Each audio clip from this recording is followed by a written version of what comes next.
நாகரிக கோமாளி வந்தானையா. எந்த 7 பேரு? அது எனக்கு தெரியல. அந்த 7 பேர் தெரியாத அளவுக்கு முட்டாள் இல்ல இந்த ரஜினிகாந்த். அந்த 7 பேர் தெரியாத அளவுக்கு முட்டாள் இல்ல இந்த ரஜினிகாந்த். எந்த 7 பேரு?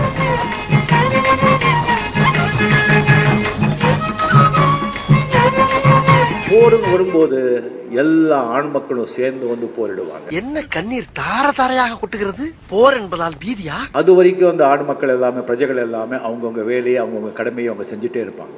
என்னையா ஓவரா பேசுறான தவிர பாம்ப வெளியே விட மாட்டேங்கிறானையா. போர் வரும்போது பார்த்துப்போம். 1996 25 வருஷமா ரஜினிகாந்த் அரசியலுக்கு வர்ற அப்படின்னு சொல்லிக்கிட்டே இருக்காங்க. 30 வருஷத்துக்கு முன்னால கல்யாணம் ஆக வேண்டியவன் இன்னும் கோலம் போட்டுக்கிட்டு இருக்கான். நான் முதல்ல வந்து அரசியலுக்கு வர்றேன்னு சொன்னது 2017 டிசம்பர் 31 அன்னைக்கு தான் நான் சொன்னது. அதுக்கு முன்னாலே நான் அரசியலுக்கு வர்றேன் அப்படின்னு சொன்னதே கிடையாது.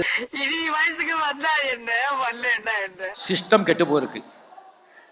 சிஸ்டமே சரி செய்யணும். சென்னை கிண்டியில் ரஜினிகாந்தின் மனைவி லதா ரஜினிகாந்த் நடத்தி வரும் தி ஆசிரம் மேல்நிலைப் பள்ளி வளாகத்திற்கு லதா ரஜினிகாந்த் வாடகை தராததால் பள்ளி வளாக உரிமையாளரால் பள்ளிக்கு பூட்டு போடப்பட்டுள்ளது.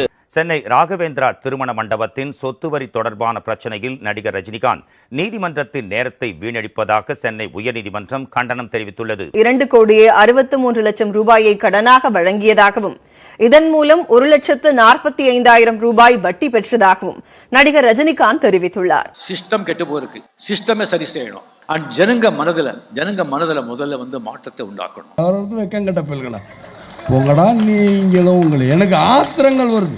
ஆட்டமாடி பாட்டு பாடி அழகான ஜெதையோடு வந்தானையா.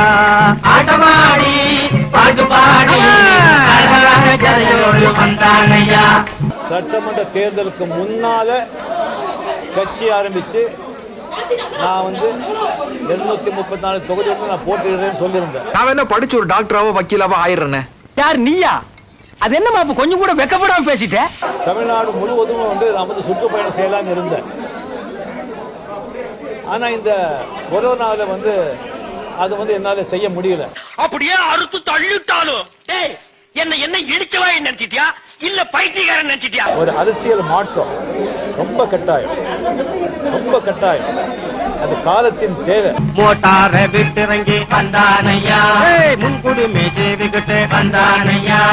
ராட்டினம் போல் சுழந்து வந்தானையா. நம்ம ராஜ்யத்தை சுத்தி பார்த்து வந்தானையா. ஒரு அரசியல் மாற்றம் இப்ப வந்து நடந்தே ஆகணும். காலையில இருந்து இதே தான் சொல்லிட்டு இருக்க. பாம்ப வெளிவிடையா பாப்போம். இப்ப இல்லைன்னா அது எப்பவுமே கிடையாது. மாத்தணும், எல்லாத்தையும் மாத்தணும். என்றால் நீ ரொம்ப தைரியசாலிப்பா. இந்த ஓட்ட கண்ணாடி போட்டு எப்படி துணிஞ்சு முன்னாடி நிக்கிறியோ? வெற்றி அடைஞ்சாலும் அது உங்களுடைய வெற்றி, மக்களுடைய வெற்றி. அதை தோல்வி அடைஞ்சாலும் அது மக்களுடைய தோல்வி. வட்டமெல்லாம் போட்டு ஒரு குறுகிய வட்டத்துக்குள்ள நான் உன்னை அடைக்க விரும்பல. காசெல்லாம் மேல போடுறேன். உனக்கு எவ்வளவு வேணுமோ அவளையும் மேலே எடுத்துக்க. நீ பார்த்து கீழே போடுறத நான் எடுத்துக்கிறேன். ஜனங்க நீங்க முடிவு பண்ணணும். அன்னைக்கே சொன்னல நீ அந்த விஷயத்துக்கு செயல்பட்டு வர மாட்டான்னு. அப்புறம் என்ன கோவப்படாதீங்க. எதுக்கு தெரிஞ்சுட்டு அவன் சந்தோஷமா இருப்பான். என்னடா பண்ண போற? அதுக்கு நீ சரிபட்டு வர மாட்ட. சொல்லிட்டேன் நான் வர்றேன். இந்த மாற்றம் நடக்கும். என் மாவன் அதுக்கெல்லாம் சரிபட்டு வர மாட்டான். டேய் பெத்த அப்பனே சொல்லிட்டான். டவுட் கிளியர் ஆயிடுச்சுல, கிளம்புடா. நாகரிக கோமாளி வந்தானையா. மோட்டார விட்டுறங்கி வந்தானையா. முன்குடுமே சேவிக்கிட்டு வந்தானையா. நல்ல ராட்டினம் போல் சுழந்து வந்தானையா. நம்ம ராஜ்யத்தை சுத்தி பார்த்து வந்தானையா. தச்சோம் கிழிச்சோம்